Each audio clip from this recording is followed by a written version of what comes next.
the Paladin should be able to keep himself alive with all his cooldowns. But here we see on Absolution side, we actually see the double bear pack and 4 ruiners here. So it's going to be interesting to see how big they pull here. If they're going to go with the bears too, SPG are going to go with the bears and all those cats. Those cats are going to start jumping, and they jump on the healer right away, destroying him right away.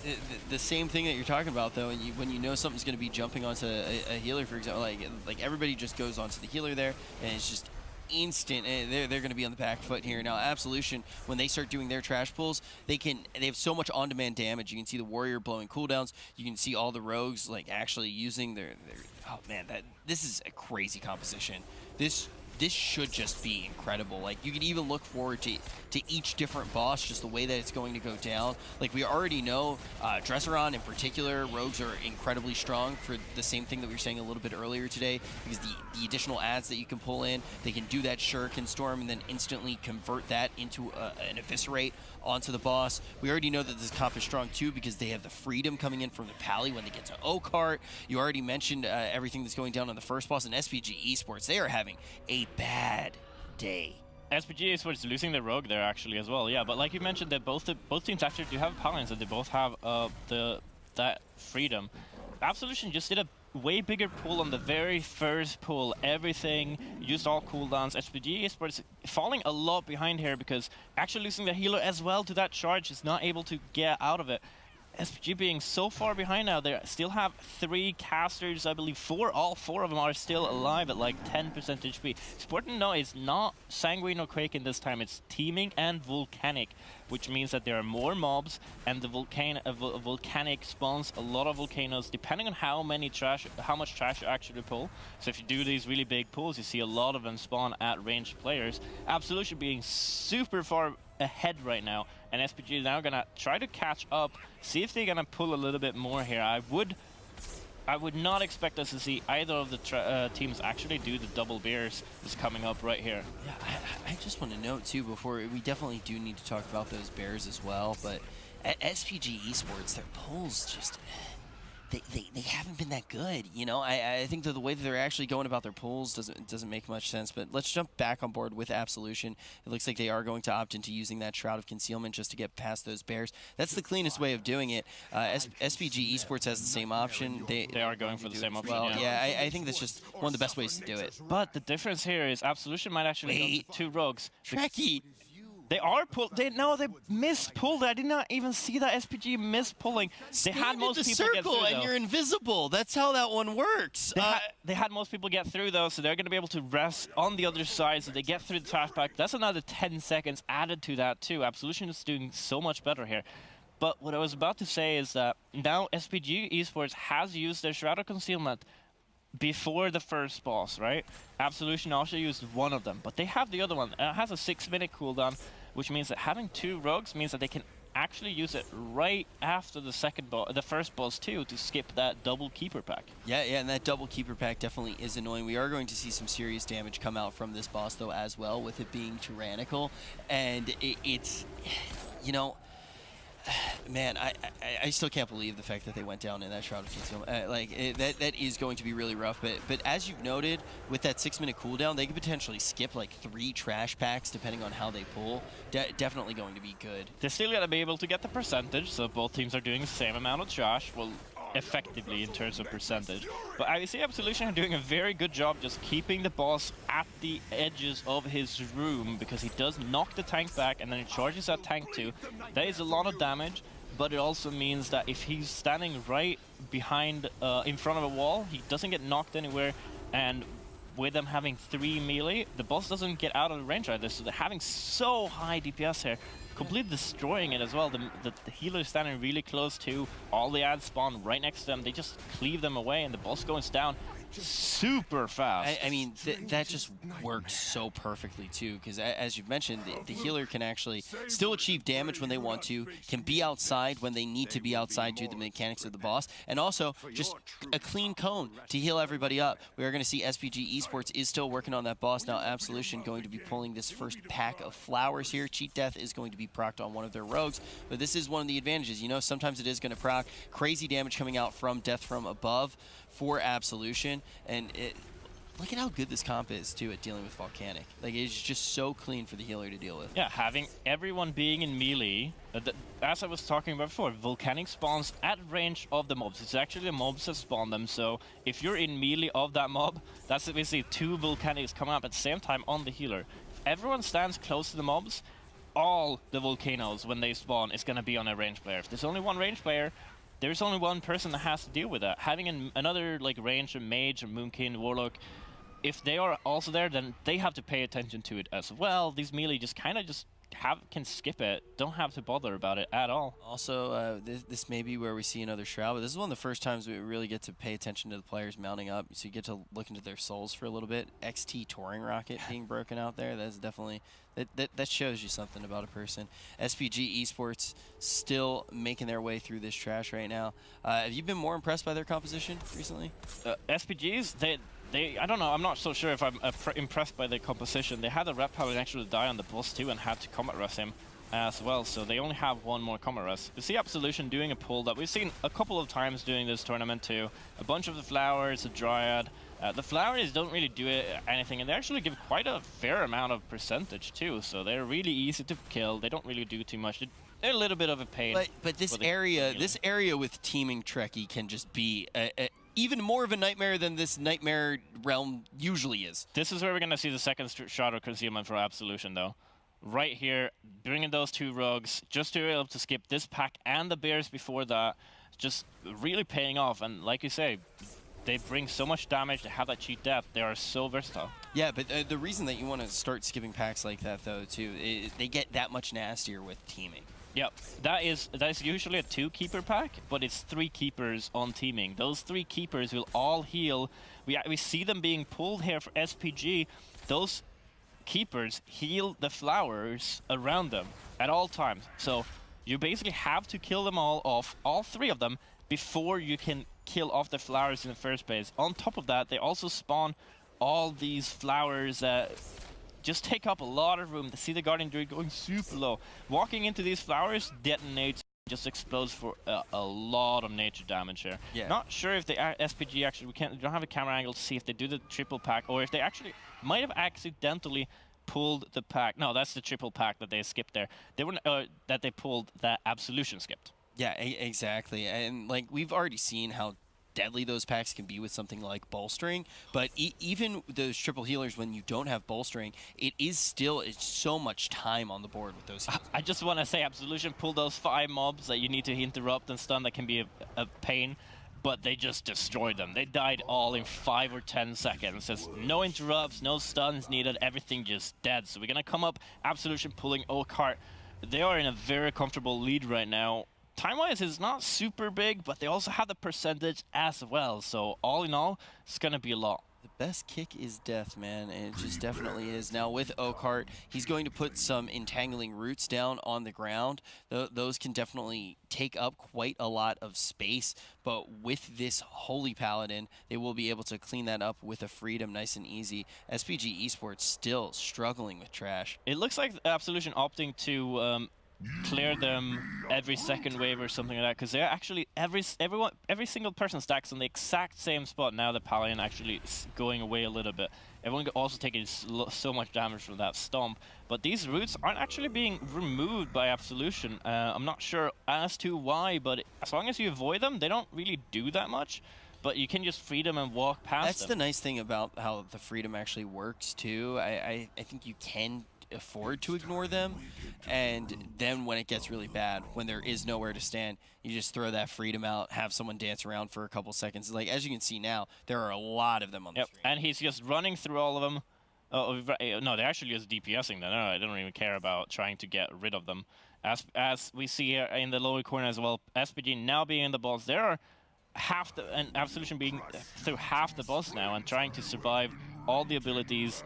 The tank takes a lot of damage on this encounter, and I think the Guardian Druid is going to have a lot more issues with it than the DK, who's taking a lot of damage there, but just healing it back up, not really having too much of an issue. Yeah, it's safe to say that SPG is definitely not out of the woods yet, and we'll have to see what the Guardian Druid can do to mitigate the damage that does come up from this grab. This is one of the big damaging abilities here. Has a solid amount of cooldowns that can rotate through to deal with it, but Absolution looks like they should be able to cut this tree down very quickly. Indeed, and they have 8 deaths too, so they are quite a bit behind for another 40 seconds on top of a death percentage difference of 45% as well. And we see the healer going super low from Absolution there, so he's got to be able to top him off. They're having a lot of ads spawning right here because there's a lot of roots as well, so they're just having to deal with all of them. I'm assuming that it's for the rogue DPS. As we see, it's super high there. Yeah, I think maybe they were actually just getting those shuriken storms out, and this is one of the other instances. They're about to go to Dresseron now, and they can do that again. I would not be surprised. This trash is definitely going to be important for time here. Wow, just seeing these deaths from above just do so much damage. SPG Esports is still going to be dealing with Oakheart, and it's going to be important whether or not the tank can manage to stay up. But for Absolution, as they get to Dresseron, I would not be surprised if they go with one of these strats where they just let a bunch of the eggs break. They don't focus the little dragons that come down, and they just let the rogues build combo points off of them. Now, with the blood-tainted fury here, one of the big things that's definitely nice for these guys is when they are killing this, they don't have any pets that they need to worry about, but because they are melee, they need to run away very quickly, otherwise they're going to pull the additional ads that he does drop. Yeah, the ad dies there. They actually do not run away from it. That's very surprising to me because as you saw, when the big ad spawns, it spawns 4 small ones. These small ones actually do a bit of damage. They don't give any percentage because the big one is already dead. But when they have a cast that you can interrupt and need to interrupt, because if they finish that cast, they will make themselves big and have a lot of HP. That's a lot of time you actually spend out wasting, and I'm really surprised to see them not see them run away from the Fury when it does end up dying. So I think the problem is, like, this is one of the annoying things is for when you do have only melee. Like, if you're range as a melee, you just start moving to the next pack, you let the range finish it off, and then everyone's away from it, you don't actually have to do them. I think they just felt like they didn't have the ability to run away here. Now, SPG Esports is going to be pulling their first Fury now. They did manage to get Oakheart down, but they are trailing by quite a bit here, by about 40 seconds and 2 trash packs. So that is going to be good for Absolution, but they did need to get these Furies. Let's see if SPG Esports can actually get away without getting the trash. Yeah, that is what they're trying for there. They pull the mob back far away so they wouldn't have to go later on, killed it off there, and then everyone just ran away. Absolution now coming up towards the boss actually, and like skipping.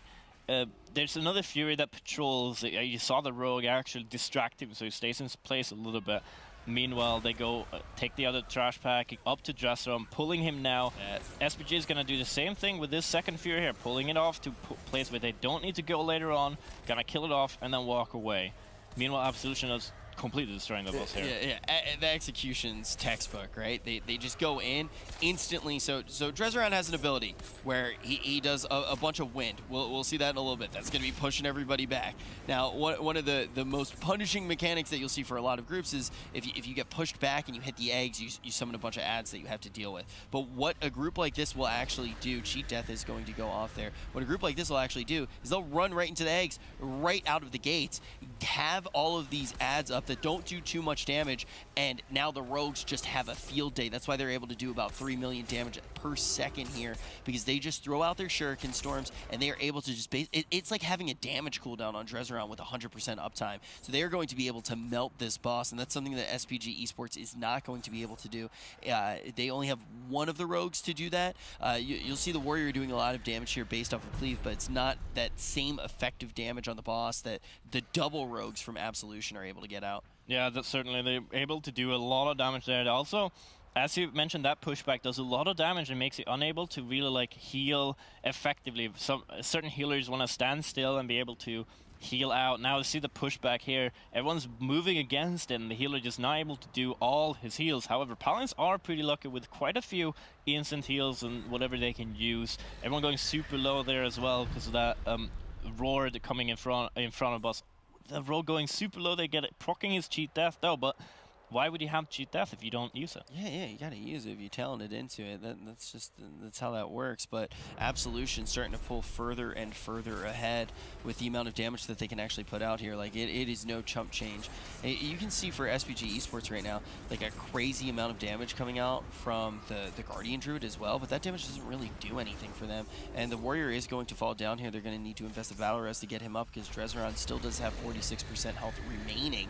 But Absolution, this is where they really pull ahead. They have other options here too. With the 86% that they already have for trash, do you think they have the option right now of using maybe that final shroud headed into Xavius, or do they need to pull everything in that tunnel? No, they should be able to skip that last pack. It is teaming, so percentage is always a little bit confusing. You don't have teaming every week, so every time it comes up, like this is the teaming week this week, you're like, oh, wait, what trash packs do I actually need to deal with here and whatnot? And we actually see a sap go off. The Rogue is going ahead by himself. I'm wondering if we might see the others. Oh, he's actually going ahead so he can pull the bats back to everyone. Get a super big pull here. They're going to use everything. All cooldowns, Death Massacre, and just destroy these. We have not seen this strategy come out. They're going to open up right now with the Shockwave. We talk about like the Shockwave being really good because it can interrupt a lot of those casters, and then all of the damage. That Shockwave is going to leave everything just placed inside of the Ravager, so the Warrior's just going to be able to go huge there with that Avatar Ravager combo. That is 100% trash pack, and that trash took 15 seconds. Yeah, that was like, what, 13% or something like that of their pulls, and now they should be able to use a Shroud here to just get past this last pack. We haven't seen anyone go for like that big pull like that, using something like a Rogue to actually do it. There's a Shroud of Concealment, and you stand inside of the ring, you're invisible. That's how that one works. We saw it go terribly wrong in this series for SPG, and they are still behind because of it. Now, Absolution needs to perform well on Shade of Xavius, even with this lead. We know just how crazy this boss can be on Tyrannical. This is a very dangerous boss, and they can literally lead to a wipe very fast. And as we were talking about last time, every single player using Prydas, that actually completely saves that Rogue's life as well. That Prydas goes off, he takes that damage. Now he's taking a lot of damage too. Oh, he actually vanishes that debuff, because you can do that when you have that dot on you. You can feign death, vanish. That will interrupt the cast from the boss. But he already had his cheat death proc from the earlier boss, so he actually does not have anything. And now Prydas actually comes back up for him too. So that Prydas is going to make a big impact on this fight. I also think his cheat death should be able to come up soon. Hopefully for him, it comes up before Xavius gets to 50% with the amount of damage he's going to be pumping out to everyone in this group. Yeah, we see again another time the most vulnerable player in the group gets all the abilities just to mess it up for the healer, and the healer doing a very good job of keeping everyone alive. As you mentioned, the time when the boss hits 50% is going to do a lot of raid damage to everyone at 50%. That means that everyone's going to take a lot of damage. Everyone has Prydas, that's going to go away. If you see the Rogue, now cheat death is gone. He's going to be able to have that up now. AoE coming out. After that, there are two big abilities that you need to deal with. Did we see it on the Warrior? He's got that dot, Feet of the Weak. He could go on the tank as well, which would save them a lot of time. But that is the most dangerous ability. The ability right after the big spike. Everyone goes super low, and then you have a big hit there too. So using all cooldowns. I'm not sure if we saw a sacrifice, but I would not be surprised if we did. Yeah, now Nightmare Bolts are also going to be a thing to keep an eye on. Those can hit just about anybody. So if that does hit someone who already is low, it could definitely be a wipe. Now, Feed on the Weak here is going on the tank. Yeah, that's so nice for them. Yeah. When Feed on the Weak goes onto the tank, it just really does allow a group to pull ahead. We can see them doing a quite funny dance here as well. Everyone going forward and backwards. He does other than the big two nukes that we talked about, he also does a kind of a fear ability and a silence ability. The silence ability puts the purple circle under you, means that you're silenced unless there's a friendly player close to you. However, he also does the paranoia, as you can see on the healer right now, on the Holy Paladin. If anyone's close to you, you get feared. So there's one mechanic that makes it, oh, Holy Paladin going super low there. He actually bubbles, because that was his only out for that one. And they have 5% to go, and this is looking like a super clean pull. throughout the whole instance for Absolution. So even without the battle reses, even if the Holy Paladin went down there, Absolution probably would have been fine. Yep. Yeah, well done by Absolution there, and this is exactly what I think we all wanted to see, which is they ran this very cleanly. You know, there wasn't anything that was too crazy. They played good fundamentals in terms of what they did. They skipped the appropriate trash where they could. They just did it well, and SPG continued to struggle even outside of